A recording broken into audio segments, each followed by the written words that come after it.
tard. J'aimerais ça que tu nous parles de toi une minute comme ça. C'est qui est-ce dit? Bah, D'abord, merci pour ton invitation, mais c'est toujours très très difficile de parler de soi, parce que c'est pas évident de parler de soi. Bon, voilà, je suis un jeune de la deuxième génération d'immigrés en Belgique qui est parti vers l'âge de 10 ans en Belgique, parce que mon père, parmi les premiers immigrés marocains, il est parti en 1964 et nous l'avons rejoint beaucoup plus tard. Et là, bon, c'est le parcours de tous les jeunes issus de l'immigration. Euh, Scolarité, adaptation un peu difficile, parcours un peu difficile. Parce que nous, moi je dis toujours que la deuxième génération d'immigrés, la première, c'est un peu les sacrifices, c'est ceux qui ont tracé la route pour les générations suivantes. Bon, je ne vais pas m'étaler trop longtemps sur moi. Tout en parlant de moi, je parle du vécu de milliers de jeunes. Et donc à l'époque, début des années 70, 70, pardon, parce qu'en Belgique on dit 70, c'est encore l'ancien français. Euh, le- c'était pas facile, mais la coexistence se passait beaucoup mieux que maintenant. Maintenant, bon, évidemment, il y a tous les aspects négatifs de la vie de l'immigration sur place. Même si on est enraciné dans les pays d'accueil, il y a l'islamophobie, le rejet de l'autre, le problème d'ordre communautaire. Donc, avant, il y avait une certaine harmonie entre les immigrés et les personnes qui habitaient et les personnes du pays, quoi. Tandis que maintenant, la coexistence se fait de plus en plus difficile et il va s'accentuer à cause de la crise économique qui sévit dans les pays d'Europe occidentale et probablement, mais pas certain, qu'on verra peut-être une immigration qui va se faire à l'inverse, même si notre pays d'origine n'est pas préparé à éventuellement, entre guillemets, accueillir ce retour qui pourrait éventuellement être massif. On l'a vu à travers l'histoire que l'immigration, elle est définitive, mais par moments de tension très forte, elle peut aussi être un problème de coexistence entre les communautés et les peuples. Le cas en Andalousie est révélateur et un cas beaucoup plus dramatique qui n'est pas très loin de nous, qui s'est passé en Europe. Enfin, je C'est pas... les relations avec le Maroc, avant, aujourd'hui et demain. À vrai dire, les relations avec le Maroc, nous, les jeunes qui sont partis là-bas, on n'a pas tellement on connaît pas tellement le Maroc, en fait, hein. Donc le Maroc, on l'a connu parce que nos parents nous amenaient en vacances.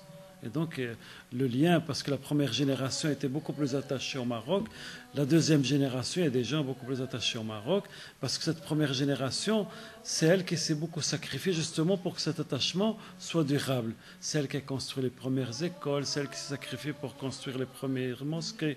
Donc ce sont des gens qui, malgré leur faible niveau d'éducation, ont quand même permis un encadrement assez important de l'immigration. Et dans ces vagues d'immigrés, il ne faut pas oublier qu'il y avait aussi des gens qui étaient déjà des fonctionnaires au Maroc, mais qui, à cause des années de plan, il faut le dire, ils sont partis dans le sillage de cette première vague d'immigrés qui sont établis. Et parmi ces fonctionnaires, parmi ces militants, parmi ces gens qui sont partis, qu'on appelle entre guillemets les exilés politiques des années 70 et même 60, c'est ceux-là qui ont permis aussi à toute une série d'organisations de s'établir sur place et d'encadrer les jeunes immigrés. Moi, je veux parler de l'UNEM, je veux parler des anciens de l'UNFP qui nous ont encadrés. Maintenant, ils n'ont pas encadré l'ensemble des jeunes d'immigration, hein. Donc, les gens qui se sont investis dans ces associations-là ont encadré ces jeunes. Et parmi ces jeunes, c'est ceux-là les premiers qui sont rentrés dans le syndicat, qui sont rentrés dans les mouvements ouvriers, dans les mouvements de jeunesse sur place. Moi, j'avais rencontré des gens qui ont quitté le Maroc parce que bon, il y avait une situation politique assez difficile pour ne pas dire autre chose. Et un peu en militant à leur côté. On a rejoint le syndicat parce qu'à l'époque, dans les années 70, il était interdit pour un immigré de faire de la politique. Et donc le seul endroit où on pouvait s'exprimer, c'est le mouvement syndical.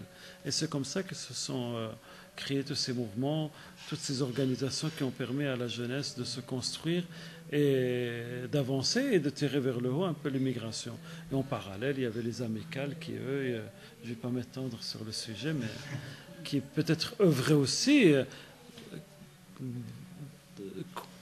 Peut-être que les gens qui étaient dans les amicales consciemment pensaient œuvrer dans le bon sens, comme d'autres de gauche ou bien dans le mouvement syndical pensaient œuvrer aussi dans le bon sens. Maintenant, avec le recul, on analyse beaucoup plus sereinement la situation. Et je pense que notre pays maintenant va de l'avant avec l'avènement du roi Mohamed VI, et les choses se sont beaucoup améliorées.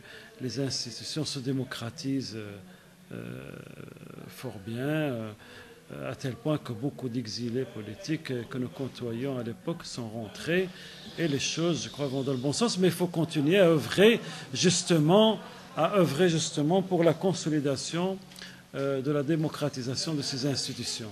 Il faut que l'appareil d'État continuer à se démocratiser. C'est cela qui permettra à notre pays d'aller de l'avant, qu'on soit de droite, de gauche, mais des moments que le pays avance et que les choses s'améliorent. Tu as dit la dernière fois au chef du gouvernement comme quoi il y a quelque chose qui a changé. Juste, tu te rappelles de ta phrase? J'aimerais ça que tu peux la répéter. J'avais dit si on est ici, et moi personnellement, enfin par mon modeste, pour ma modeste personne et mon modeste vécu, j'avais dit si je suis ici, c'est parce que les choses ont beaucoup évolué, et j'étais fort ému de me trouver dans cet endroit, d'autant que j'avais connu un grand monsieur.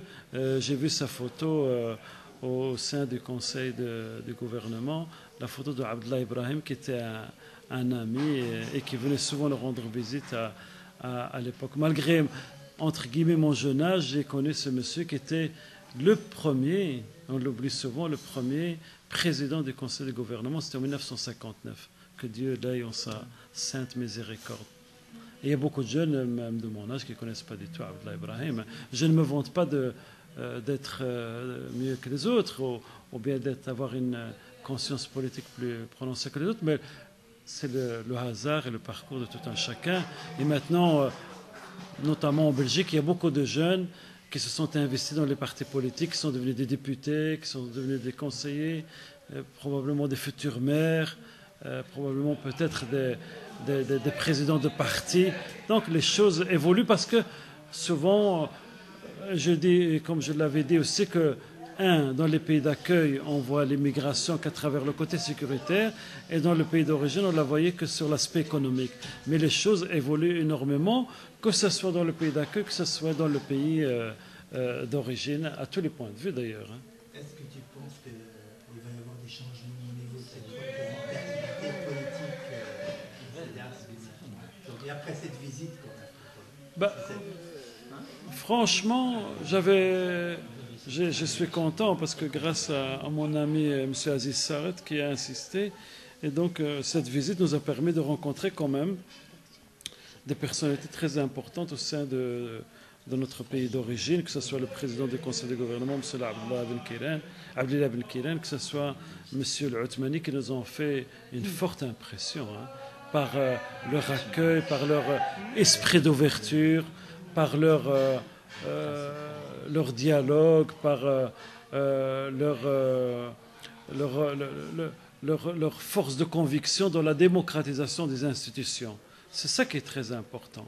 Ce n'est pas tellement de dire moi je suis mieux que l'autre, je parle mieux que l'autre, ou bien je fais mieux que l'autre, ou bien les choses se développent plus que les autres, ou je ne sais pas quoi, mais c'est surtout la démocratisation des institutions qui était très importante. Et ça, on l'a vu dans certains pays d'Europe de l'Est. C'est grâce au renforcement des institutions démocratiques que le pays a pu se développer et aller de l'avant et s'améliorer. Et je pense que pour le moment, le pays d'origine va dans le bon sens. Et nous les immigrés, nous les jeunes qui sont établis là-bas,